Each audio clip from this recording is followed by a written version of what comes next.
به آزادی آنلاین خوش آمدید. سلام.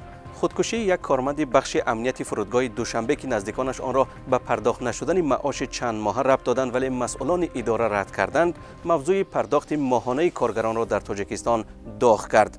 شرفکن خواجهقلوف روز 25 اکتبر امسال در جای کار خودکشی کرده است. در حالی که دادستانی نقلیات سبب‌های حادثه را تحقیق می‌کند، کاربر به ذکر نام در سامانه رادیوی آزادی نوشته است که این واقعا نه همچون خودکشی بلکه رساندن شخص به خودکشی سنجیده شود. امیرجان امینجانی در فیسبوک این حالت را نشانه نبودن عدالت دادگاهی نامیده است. شرح او چنین است: حقوق کارگران را هیچ کس حمایت نمی‌کند. برعکس، کسی را که عریضه نوشت از کار پیش و حتی گاوسود می‌کنند.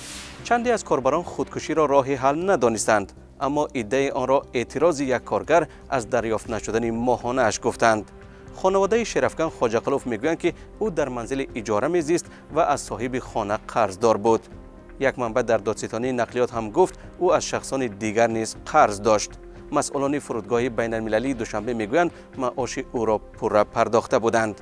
کاربر به ذکر نامش در سامانه رادیوی آزادی پرسیده است که نرخ بلیط پروازهای چارتری ده‌ها هزار روبل است، ولی چرا کارمندان فرودگاه بیمزد ماندند؟ و نوشته است که هم بلیط‌ها را گران می‌فروشند و هم معاش کارگران را نمی‌دهند. در جواب نامدار می‌نویسد اگر همه مبلغ‌ها به خزینه فرودگاه وارد می‌شد، فرودگاه دوشنبه در آسیای مرکزی بایترین می‌بود.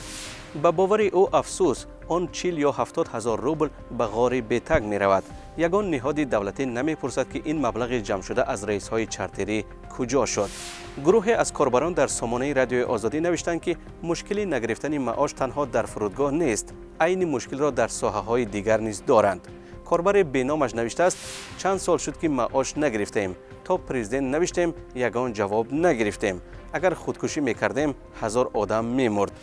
به نام دیگر از آن نگرانی کرده است که در یک اداره مهم ماه‌ها معاش کارگران پرداخت نمی شود، ولی نهادهای تفتیشاتی در این مورد چیزی نمیدانند یا نمیگویند. عادل برای از بین رفتن این مشکل پیشنهاد کرده است که تاجیکستان هر چه زودتر پروازهای منتظم هواپیماها را به روسیه و قزاقستان و هندوستان به راه ماند. شرح او را می‌خوانیم. کارگران به معاش تا چند می‌گردند؟ سیاحان را بیشتر جلب کنید که مزاجان مهمانخانه و تاکسی ها زیاد شوند. با مقامات کشورهای دیگر گفت و شنید باید کرد. آخر فرودگاه زمین کش نیست که در آن دهقانی کنی.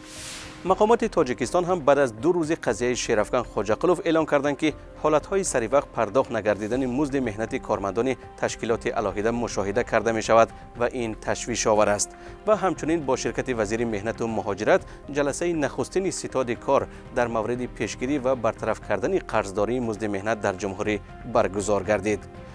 بحث دراز است و فرصت کم. اگر شما هم نظر و پیشنهاد دارید در این باره به ما بفرستید به این رقم هایی که میبینید. ایما و تلگرام و وایبر و واتساپ داریم. تا دیدار در برنامه های دیگر.